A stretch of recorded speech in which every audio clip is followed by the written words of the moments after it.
नमस्कार दोस्तों, स्वागत है आपका एक बार फिर से फिनोवेशन एक्स्ट्रा में। आज की वीडियो में हम एक बहुत बड़े स्टॉक मार्केट स्कैम की बात करने वाले हैं, जिसका खुलासा खुद सेबी ने किया है और ये पूरा स्कैम 300 करोड़ से भी ज्यादा का है। सेबी ने अहमदाबाद, मुंबई और गुरुग्राम में अलग-अलग जगह पर छापेमारी की है और ये स्कैम सबके सामने आया है। तो आइए डिटेल में जानते हैं क्या है ये स्कैम और कैसे इसे अंजाम दिया गया। तो आइए सबसे पहले देखते हैं कि हुआ क्या है।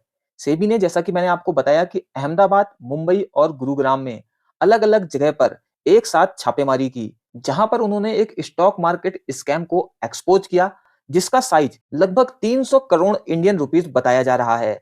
अगर अमाउंट के हिसाब से देखें, तो ये one of the biggest red होने वाली है सेबी के द्वारा, क्योंकि इसका अमाउंट 300 करोड़ से भी ज्यादा बताया जा रहा है। अब देखिए ये जो पूरा स्कैम किया गया, इसमें पंप एंड डंप का यूज किया गया। वही पंप एंड डंप जैसा कि किया था हर्षद मेहता के केस में, जो हुआ था केतन पारिक के केस में। लेकिन अगर आप नहीं जानते कि पंप एंड डंप स्कैम क्या होता है, तो इसमें किया ये जाता है कि जो स्कैमर्स होते हैं, वो फेक बाइंग क्रिएट करते हैं, जिससे कि स्टॉक का जो प्राइस है, वो इंक्रीज होने लगता है। और जब इन स्टॉक्स का प्राइस अच्छा खासा इंक्रीज हो जाता है, तब ये अपने सारे शेयर्स कॉमन इन्वेस्टर्स को हाई प्राइस में सेल कर देते हैं और इसके बाद स्टॉक का प्राइस क्रैश हो जाता है और रिटेल इन्वेस्टर इसमें भारी पैसा लगाकर फंस जाते हैं और उन्हें बहुत बड़ा लॉस हो जाता है। तो इस पूरे स्कैम को अंजाम कैसे दिया गया, आइए इसे देखते हैं।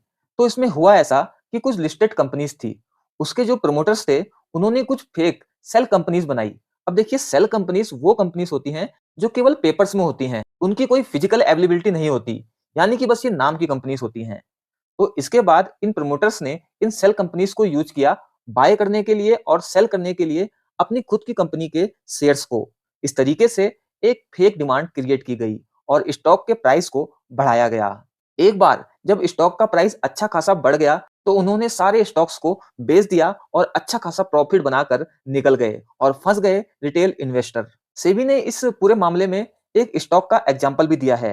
हालांकि सेबी ने स्टॉक का नाम नहीं बताया है, लेकिन उन्होंने बताया है कि एक स्टॉक जिसकी वैल्यू सिर्फ 1 रुपए के आसपास थी, वो केवल 1 साल के अंदर 1 रुपए से 40 रुपए पर पहुंच गया और इसके बाद जब ये क्रैश हुआ, तो ये फिर से 2 से 3 रुपए पर पहुंच गया। इस दौरान इसमें देखा गया कि कंपनी का ना तो बिज़नेस इंप्रूव हुआ था और ना ही उनकी अर्निंग इंप्रूव हुई थी, जो कि क्लियरली शो करता है कि ये एक फेक प्राइस राइज था, एक तरह का स्कैम था।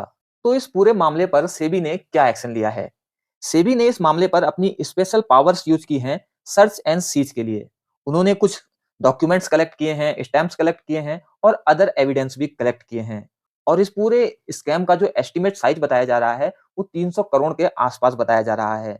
अभी और डिटेल तब सामने आएगी जब सेबी इन कलेक्टेड डॉक्यूमेंट को एनालाइज करेगी। उसके बाद और क्लियर पता चल पाएगा कि ये स्कैम कितना बड़ा है और इसे किस तरीके से अंजाम दिया गया था।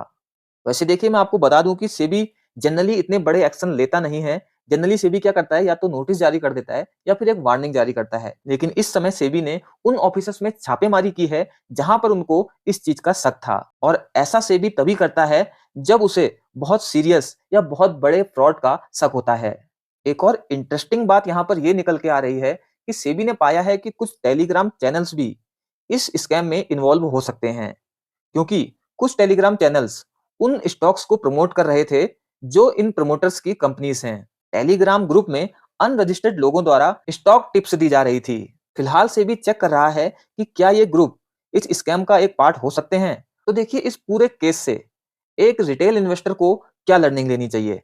सबसे पहले तो रिटेल इन्वेस्टर को उन स्टॉक्स को अवॉइड करना चाहिए जो बिना किसी रीजन के तेजी से भाग रहे हैं। इसके बाद अगर आपको किसी अननोन सोर्स से या फिर नोन सोर्स से भी कोई रैंडम स्टॉक टिप्स मिलती है, तो आप उसको आंख बंद करके फॉलो मत कीजिए। और सबसे जरूरी, अगर टेलीग्राम या सोशल मीडिया में कहीं पर भी कोई स्टॉक ट्रेंड कर रहा है, तो और ज्यादा केयरफुल हो जाइए, क्योंकि ये एक स्कैम हो सकता है। वैसे आपके इस स्कैम पर क्या विचार हैं? अपने विचार कमेंट में जरूर बताइएगा। तो आज की वीडियो में इतना ही। ऐसे ही फाइनेंशियल अपडेट्स पाना चाहते हैं तो फिनोवेशन एक्स्ट्रा को सब्सक्राइब जरूर कर लीजिए। जल्द मिलते हैं एक और नए वीडियो के साथ।